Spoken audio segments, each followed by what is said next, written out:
आज का पहला पाठ नबी दानियल का ग्रंथ अध्याय 7 पद संख्याएं 15 से 27। अधिकार और प्रभुत्व सर्वोच्च प्रभु के संतों की प्रजा को दिया जाएगा। मैं बहुत व्याकुल हो उठा और अपने मन के दृश्यों के कारण विस्मित हो गया।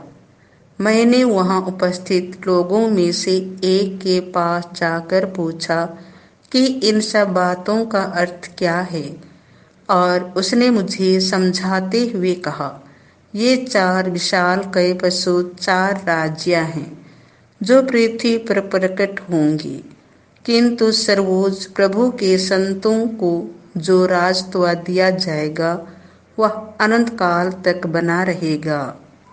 तब मैंने जानना चाहा कि उस चौथे पशु का अर्थ क्या है, जो सभी पहले पशुओं से भिन्न था, जो बहुत डरावना था, जो चबाता और खाता जाता था, और जो कुछ रह जाता उसे पैरों तले रौंदता था।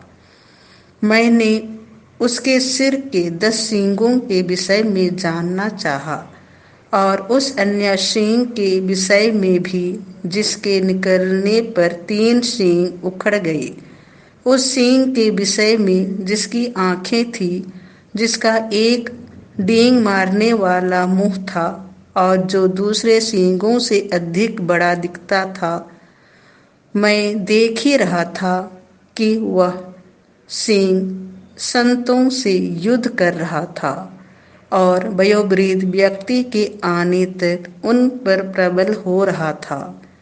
उसने सर्वोच्च प्रभु के संतों को न्याय दिलाया, और वह समय आया जब संतों ने राज्य पर अधिकार प्राप्त कर लिया।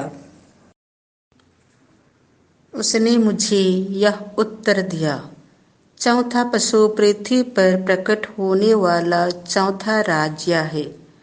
वह अन्य सब राज्यों से भिन्न होगा। वह समस्त पृथ्वी को खा जाएगा और पैरों तले रौंद कर चूर चूर कर देगा।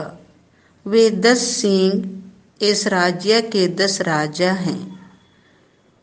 उनके बाद एक ऐसे राजा का उदय होगा जो पहले के राजाओं से भिन्न होगा और 3 राजाओं को परास्त कर देगा। वह सर्वोच्च प्रभु के विरोध बोलेगा, सर्वोच्च प्रभु के संतों पर अत्याचार करेगा और पर्वों और प्रथाओं में परिवर्तन लाने की योजना तैयार करेगा। संत 3.5 वर्ष तक उसके हाथ में दिए जाएंगे। इसके बाद न्याय की कार्यवाही प्रारंभ होगी।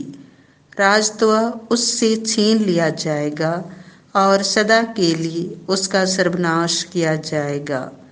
तब पृथ्वी भर के सब राज्यों का अधिकार, प्रभुत्व और वैभव सर्वोच्च प्रभु के संतों की प्रजा को प्रदान किया जाएगा।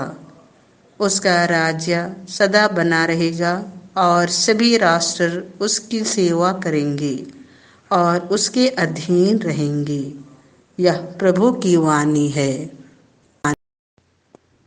संत लूकास के अनुसार पवित्र सुसमाचार अध्याय 21 पद संख्या 34 से 36।